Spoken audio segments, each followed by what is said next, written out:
किसानों के मसीहा, पूर्व प्रधानमंत्री, पूर्व मुख्यमंत्री और पूर्व गृह मंत्री भारत रत्न चौधरी चरण सिंह।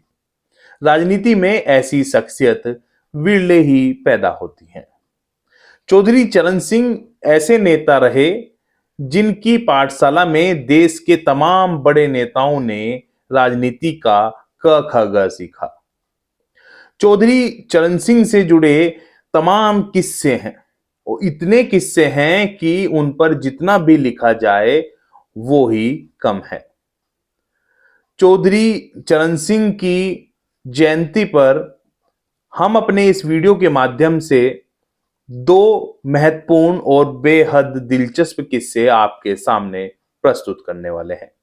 एक किस्सा वो है जिसमें एक पोस्टर के कारण ही चौधरी चरण सिंह को राजनीति का सबसे बड़ा झटका लगा था।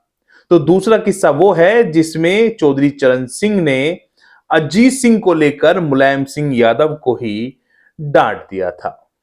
नमस्कार, मेरा नाम अंकुर त्यागी है और हुआ यूं था कि अगली पेशकश आपके सामने प्रस्तुत है। 1971 के लोकसभा चुनाव में चौधरी चरण सिंह भारतीय क्रांति दल के उम्मीदवार के तौर पर मुजफ्फरनगर लोकसभा सीट से चुनाव लड़े थे। उस चुनाव में चौधरी चरण सिंह का मुकाबला कम्युनिस्ट पार्टी के उम्मीदवार ठाकुर विजयपाल सिंह से हुआ था।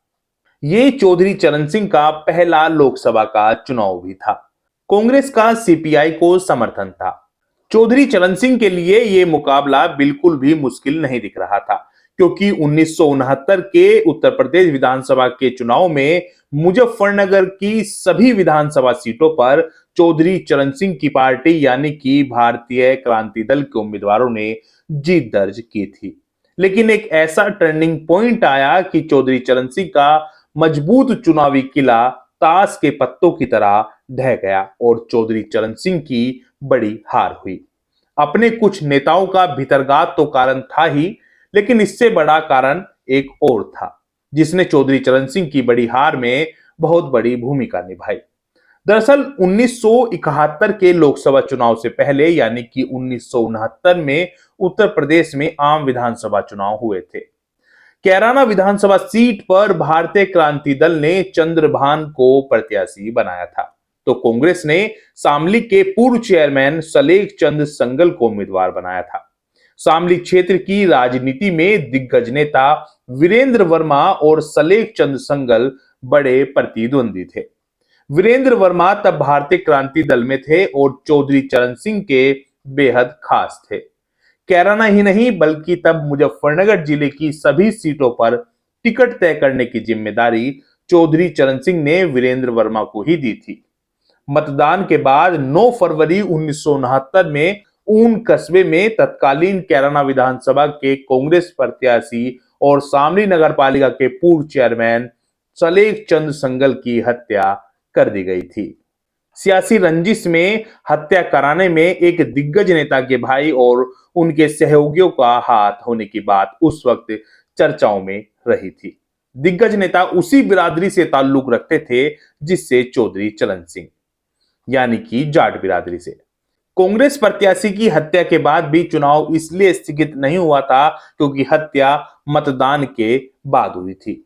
खैर, विधानसभा चुनाव के नतीजे आए और भारतीय क्रांति दल के उम्मीदवार चंद्रभान की कैराना से जीत हुई।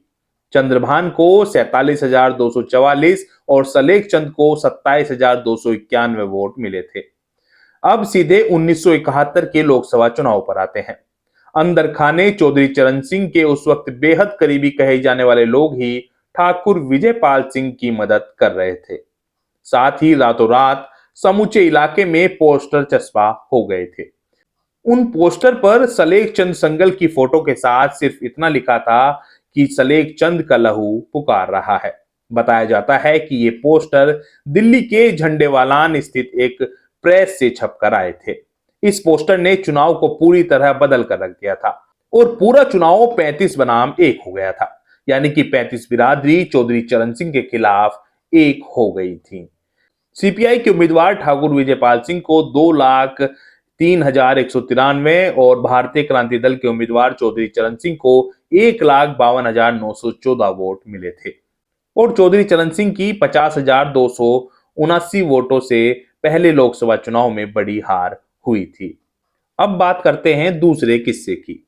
मथुरा के डेम्पियर नगर में एक सभा को संबोधित करते हुए तत्कालीन भारतीय लोकदल के अध्यक्ष चौधरी चरण सिंह ने कहा था कि जो गांव और किसान को जानता है, उनकी परेशानियों को समझता है, उसे देश की सियासत में आने का हक है।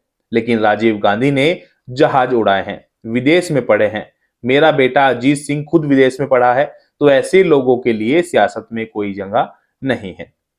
कुछ साल बाद ही जब चौधरी चरण सिंह की तबीयत खराब होने लगी तो उन्होंने आईआईटी पास अपने बेटे अजीत सिंह को विदेश से वापस बुला लिया था। अजीत सिंह अमेरिका में आईबीएम जैसी कंपनी में नौकरी करते थे। विदेश से लौटने के बाद चौधरी अजीत सिंह धीरे धीरे यहाँ की राजनीति में रुचि लेने लग गए थे। मीडिया रिपोर्ट्स के मुताबिक 1984 के लोकसभा चुनाव में कहां से किसे टिकट देना है, इसको लेकर लिस्ट पढ़ी जा रही थी। मुलायम सिंह यादव ये लिस्ट पढ़ रहे थे। उस वक्त चौधरी देवीलाल और बहुत से बड़े नेता मौजूद थे। मथुरा का नाम आते ही अजीत सिंह का नाम बोला गया। इस पर चौधरी चरण सिंह ने कहा कि ये कौन है, राजनीति में जिसे मैं नहीं जानता और आप उसे मथुरा से टिकट दे रहे हैं, तो आखिर यह है कौन। तब देवीलाल ने उनसे कहा कि यह तो तुम्हारा ही छोरा है।